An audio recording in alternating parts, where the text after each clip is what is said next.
Welcome to Entry Point Virtual Church. We are so glad that you've joined us today.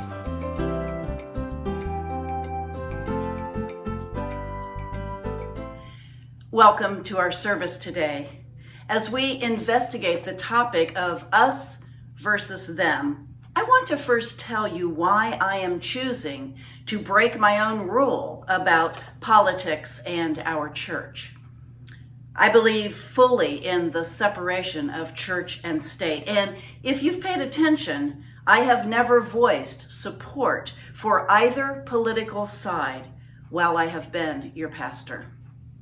Our faith community is well represented across both sides of the aisle, and I love that about us.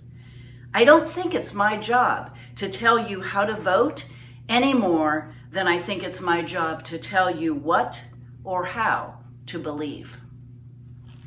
These days, filled with hatred, verbal and emotional attacks, misunderstanding and miscommunication, and hurt feelings, have caused me to believe that our current climate of political and social polarization is very toxic, and it's actually harmful to our souls. It's not good to live this way. Consider these powerful words from the Bible. Do all you can to be at peace with everyone. Now, I don't think we're doing that right now. As a result, it's time for us to examine what is happening around us and try to figure out how to lessen the damage to our souls. In my effort to get a grasp of how people are doing and feeling and what they are thinking, I embarked upon what I would call a pandemic woman on the street project. I couldn't go out into the street and interview people on camera because of our current pandemic situation.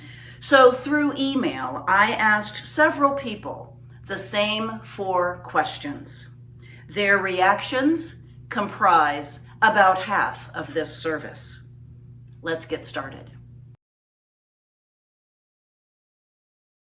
Yikes! I can't focus and answer this question because I'm so depressed and anxious over how incredibly polarized our country is at this time. I absolutely feel like we are more polarized than we've ever been in my life.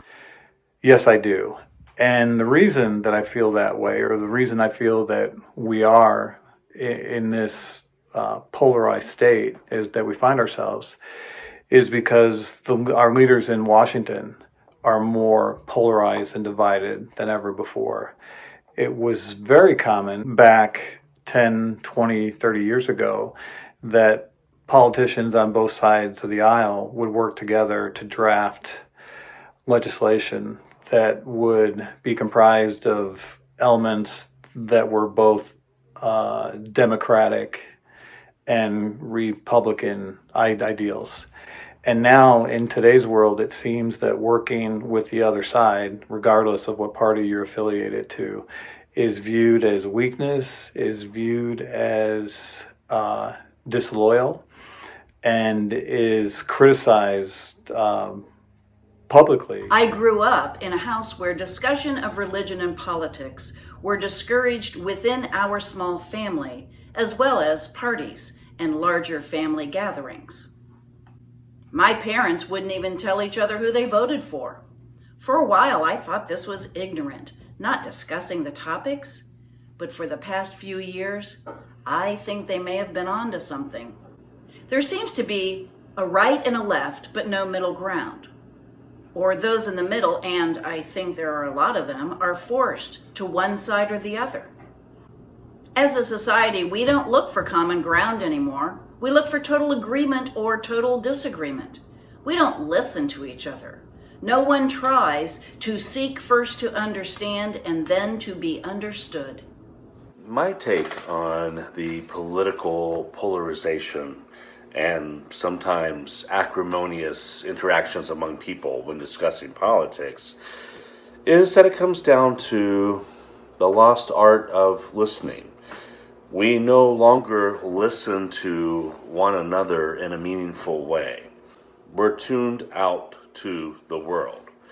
People are focused on their phones for social media and music and app activities.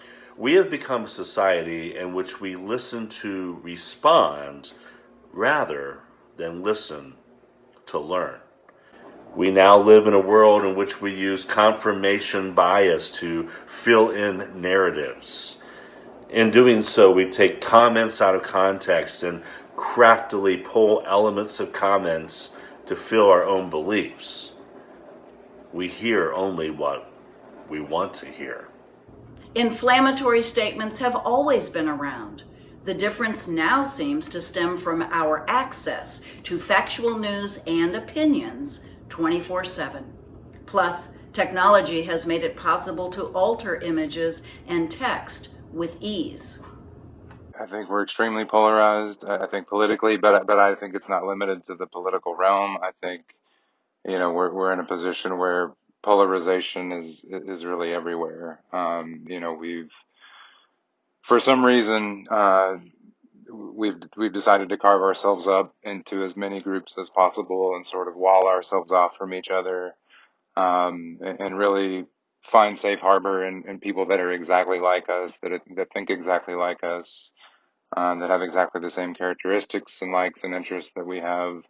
And I think it's really dangerous. I think there's a lot of mythology out there about the two political parties in particular, and the people that are in them, and the things that they think and believe and why they think and believe those things. And so I think the polarization is dangerous. It creates misunderstandings in people, and it serves really only to divide us.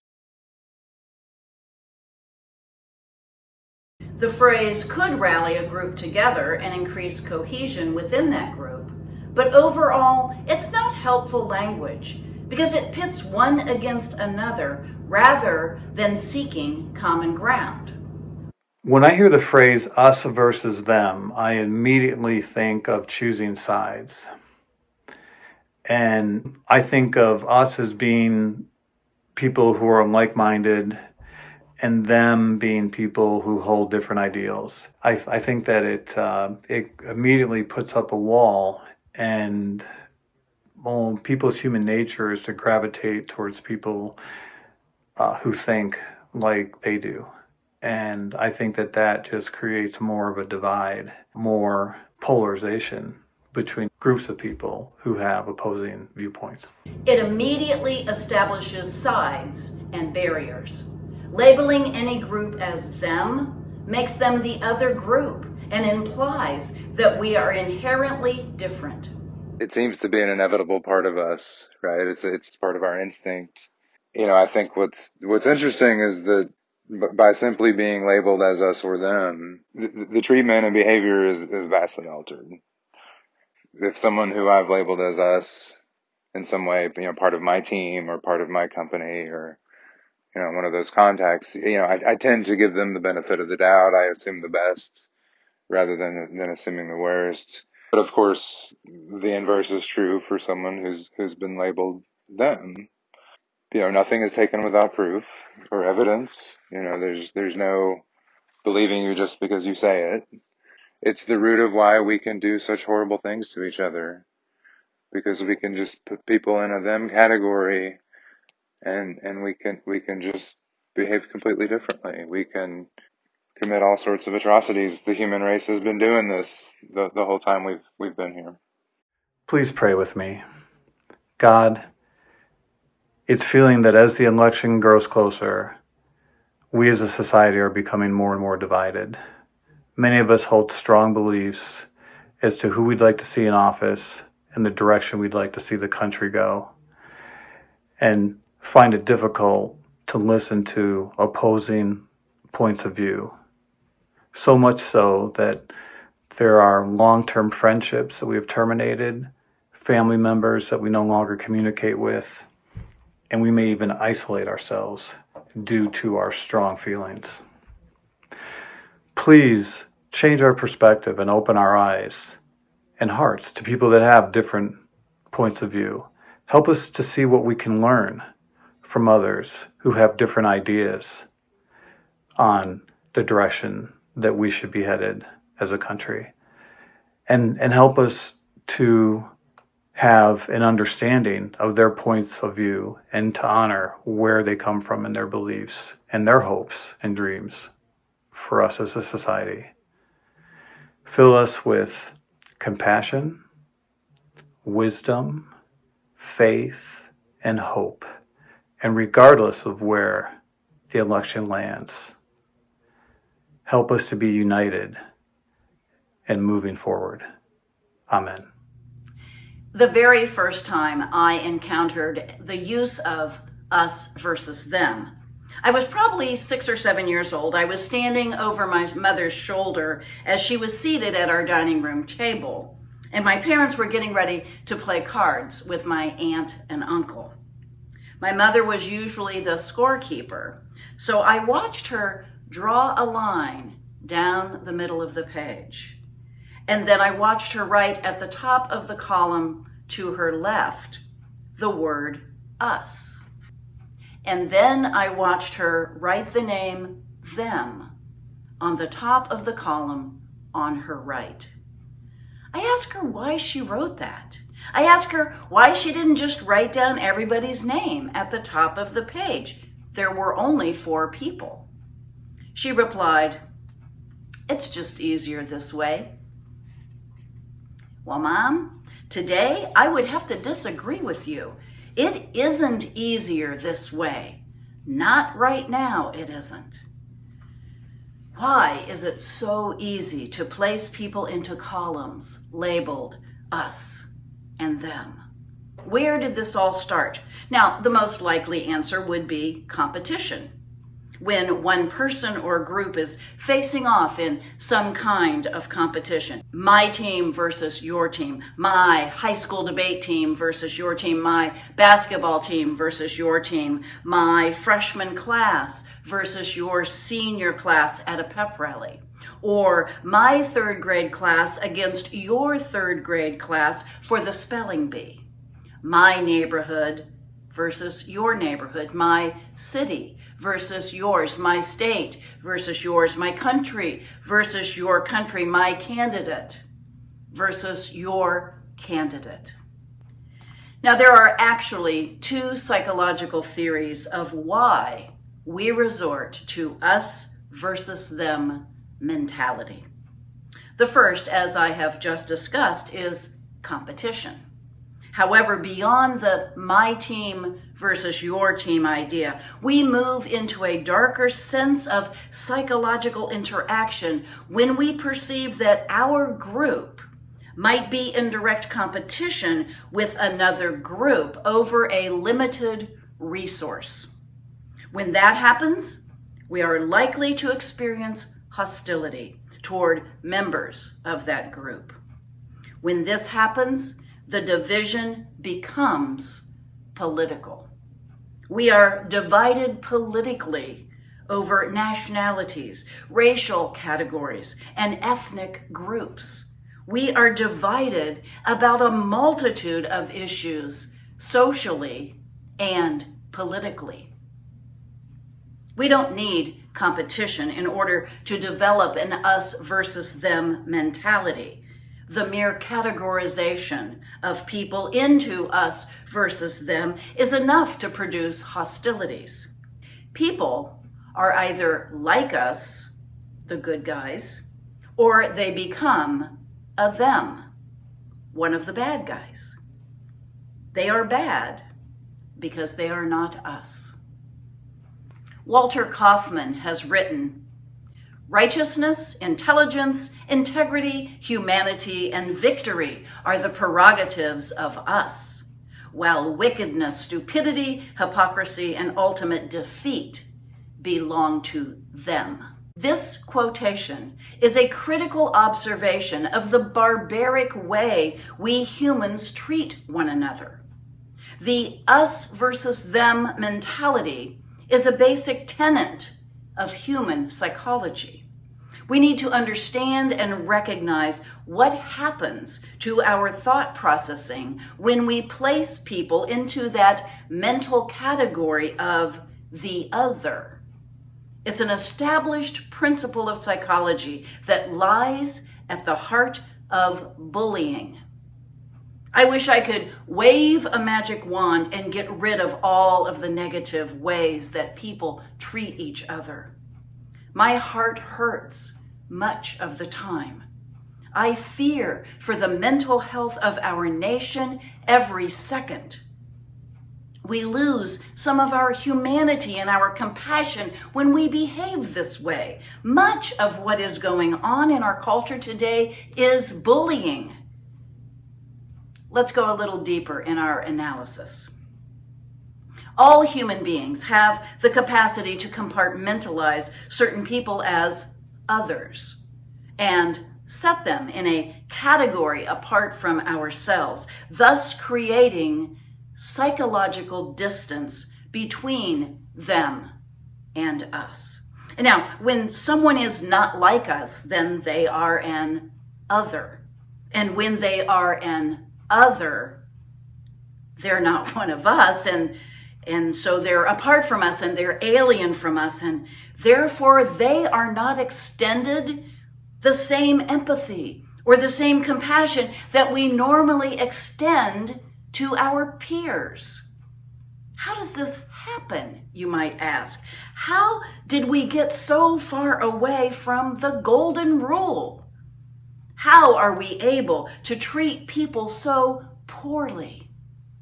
Well, it's actually a pretty simple set of methods. The first method is called dehumanizing. This involves insinuating that someone is less than human and lacks the same humanity or morals or values as we do. By self-proclaiming the moral high ground and labeling others less moral, we relegate them as an other. The second method is labeling.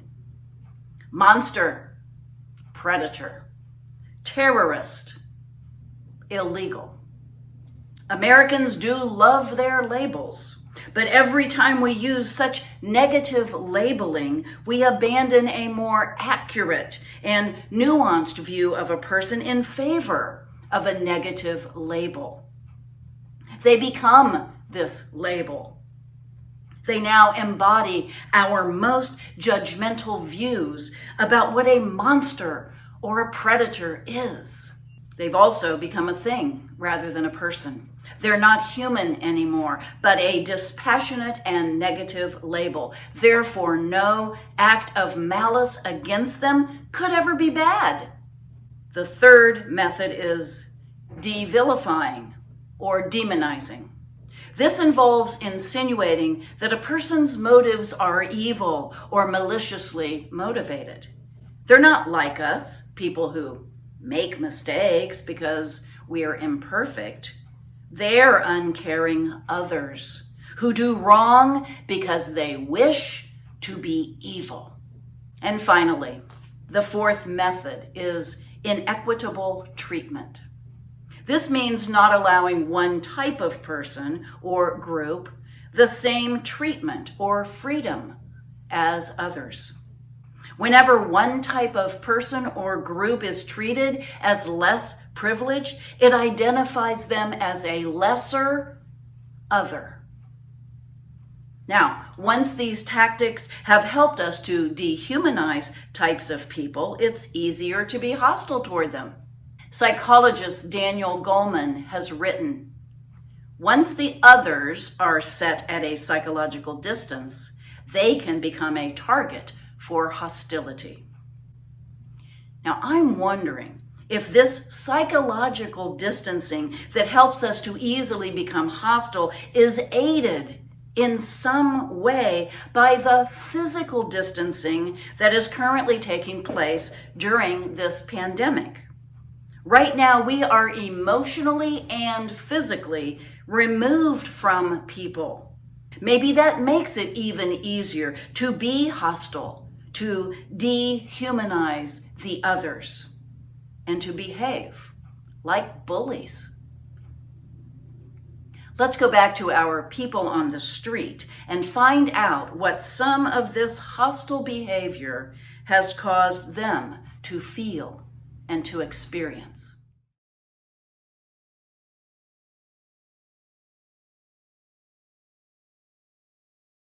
Anytime I log in, there's people arguing with each other. You know, it's pretty much constant. It's honestly pretty toxic. There's a lot of people that are carrying messages around and spouting them out into the world, out into the crowd. And this information isn't necessarily valid. It's not necessarily true. It's something they heard. It's something they read. I think we have a real problem on social media with information accuracy. It's interesting to me that at a time when we have more information than ever before at our fingertips, literally, we don't really know what's true. I've been in situations where friends make comments that are opposite of my perspective. What I've done is to say, please stop. We completely disagree on this issue, and to maintain our friendship, I think we should change the subject. In other situations where people may be open to hearing my thoughts, or I'm open to hearing their thoughts, I've been able to have respectful conversations. Our extended family is a hot mess, and one of the people who is bullying me the most on social media is my own aunt. This is something that I really didn't think I would ever stumble into, but when everything started heating up at the beginning of the summer, in terms of a lot of rioting happening, and you could just see that things were just getting very tense, and people were being asked to take sides, so to speak, I felt a very strong compulsion to express my opinions on social media. And so I actually spent a lot of time just thinking and praying about what to do about this, because it was really weighing on me in my heart. And I wanted to express how I felt, but I wanted to do it in a way that was edifying and constructive. And so after about 2 weeks of prayer and actually discussing this issue with my family, I made a social media post in which I stated very clearly what my stand was, that I am a strong conservative, that I believe the conservative approach is the answer to the political strife that we were having in our country at the time and that we continue to have. And but that I knew that I had friends and family that had very different opinions from me, and I respected that.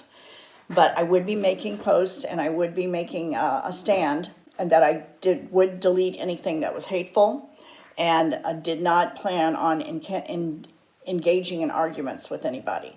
There were a few people that were very angry with me and very hateful, I guess, would be the best way to put it. And it's been a very interesting experience, and actually a really good one, in addition to feeling that I could express myself and do it in a positive way. I feel like I have changed some minds. Sadly, I have lost friends over very heated discussions. I'm no longer included in get-togethers, and it is quite painful. I'm having lots of difficulty sleeping. I am the least hopeful about our country that I have ever been. I personally have experienced some depression because of our political climate. Not clinical depression, but I feel my patriotism and my love for this country are beginning to be shaken by all the political problems. And those things have been with me since I was a teenager. So yeah, they're causing me to feel rather depressed as I see them eroding away.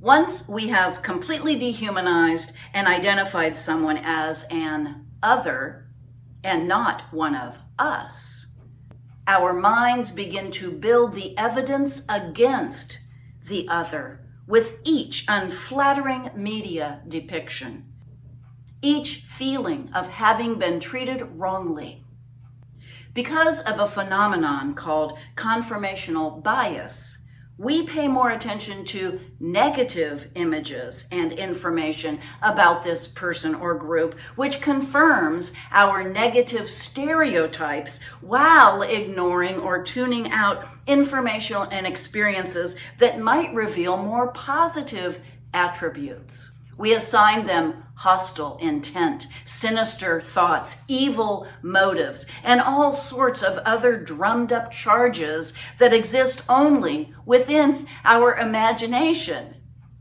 The relationship between one of us and one of them, by definition, lacks empathy. The voices of them are not fully heard. Not like the voices of us. Goldman has said, the gulf that divides us from them builds with the silencing of empathy. And across that gulf, we are free to project onto them whatever we like. That is why people become bullies. They have no more empathy for the others. That is why there is genocide in the world. Without empathy, any degree of cruelty is acceptable. How do we move beyond us versus them? How do we bridge the gap? How do we close the great divide between us? What is the solution? Well, an obvious answer would be to love your neighbor. Here is a Facebook post of neighbors who are voting opposite from each other, but have managed to figure out how to respect each other. Let's see how our people on the street might solve the problem of polarization.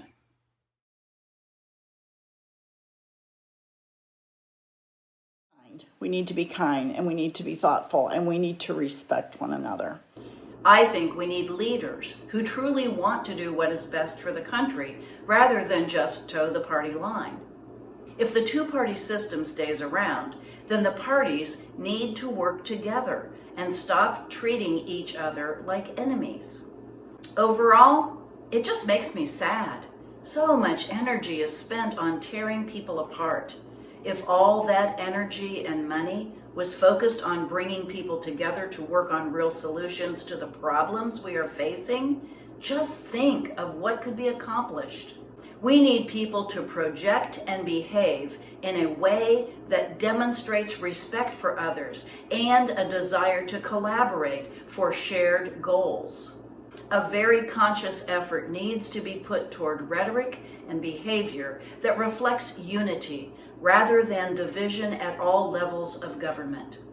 That should have a positive ripple effect for our society. I do see hope for sure. I've had civil conversations, and I've seen leaders put public good above politics at times here in Indiana and beyond. The only way we're going to be able to solve the issue of us versus them is if we all wise up.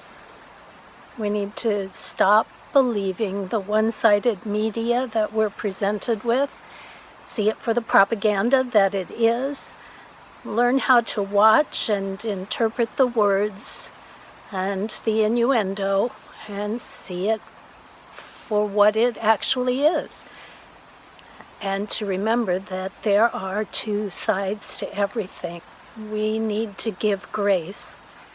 The pandemic has not brought us together as much as it could have, but I think it may have been different if it weren't an election year. I don't have a solution except to think about common ground. Every time we have a disaster like 9/11, we come together like no other country. You know, we as a people have to start at step one, which is we all have to find in ourselves the desire to be unified. So as I think about unity, I think about one of the most tragic things that has happened in my life, which is 9/11. And, you know, the thing that struck me in those first few days after 9/11 was the national unity. And it was both something that made me proud, but it was also something that just really saddened me. It showed me how easy it was for us to put our differences aside and find and just make the decision, find a reason to be unified. We all fell in line. We all knew what to do in that time of crisis, just like we all tend to know what to do. We know the words to say, the actions to take when some horrific thing has happened. Something takes over you and you do the right thing. So that's step one, is we all have to decide that it's time. It's time to think of us as a singular us, as a America is us. And so on Team America, we need to get together. We need to rally around the idea of America. We need to rally around the idea of loving each other, of loving our nation, acknowledging that our nation isn't perfect, and moving forward as we need to make things better for all of our citizens. Lots of good solutions there to consider. Here is one more. Perhaps we need to begin by examining ourselves. After all, every change begins within ourselves first. Someone from our faith community shared this true story with me recently. After taking in way too much Facebook and news stories one late afternoon, I decided I needed to calm down and take a break. I decided to go kayaking, something which always brings me peace and helps me to forget all of the negative.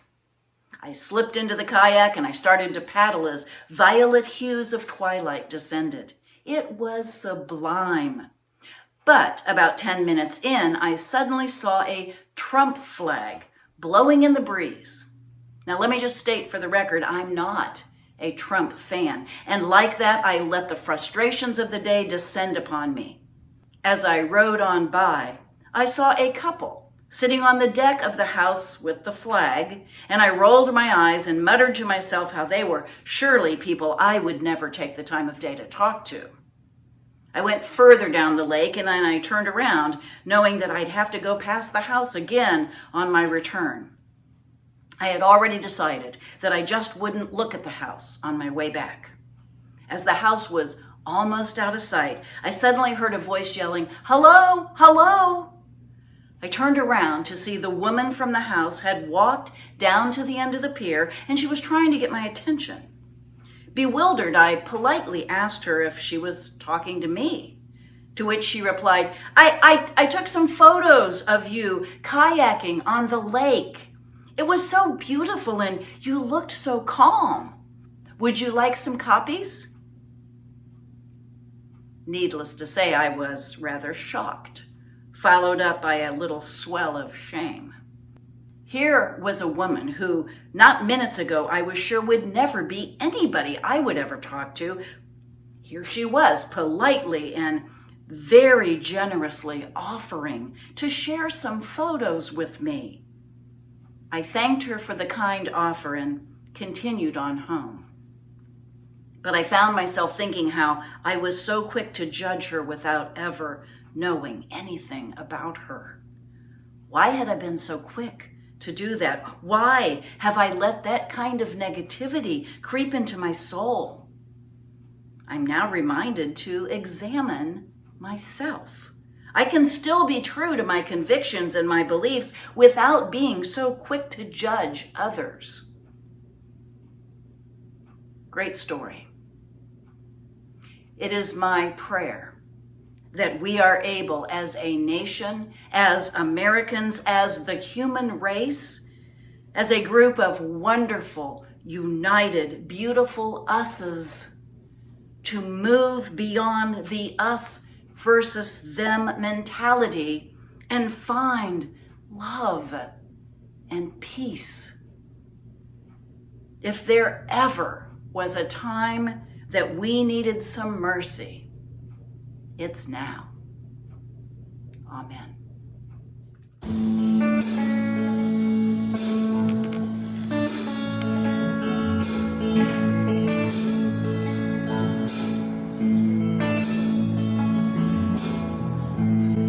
My Father, use a little mercy now.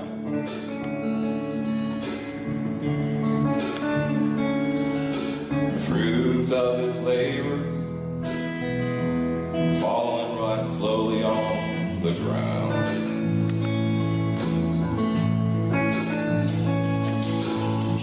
Work is almost over. It won't be long. You won't be around.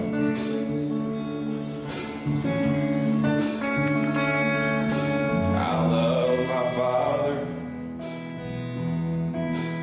Use some mercy now.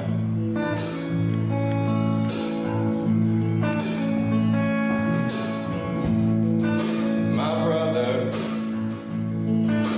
use a little mercy now.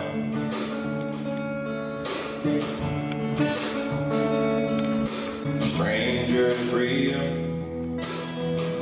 is shackled to his fear and his doubt.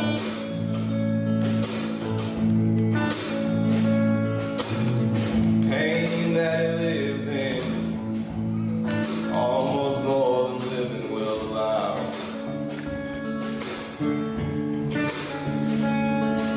I love my brother,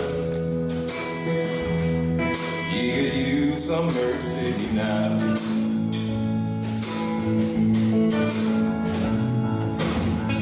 My church and my country could use a little mercy now.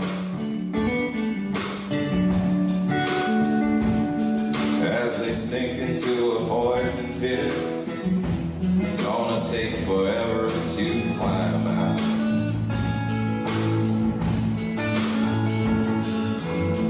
Carry the weight of the faithful who follow them down.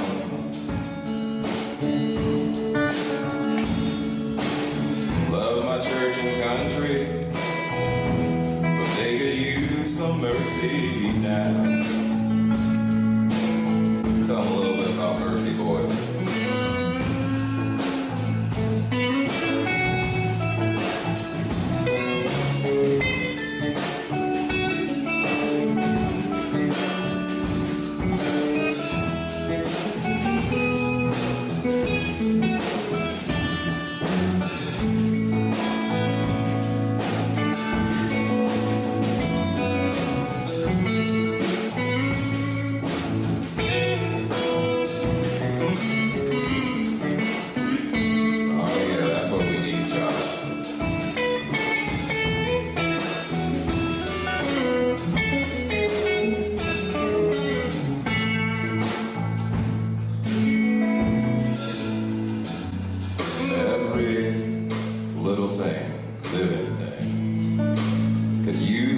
Mercy now.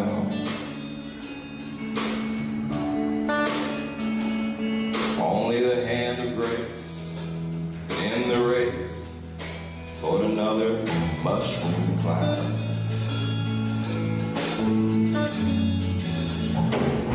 People in power, they'll do anything to keep their crown.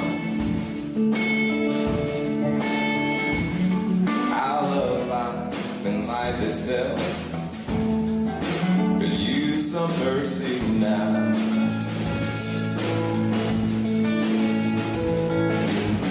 Every single one of us could use some mercy now. Join us next Sunday at 10:30 a.m. for an outdoor service at Connor Prairie.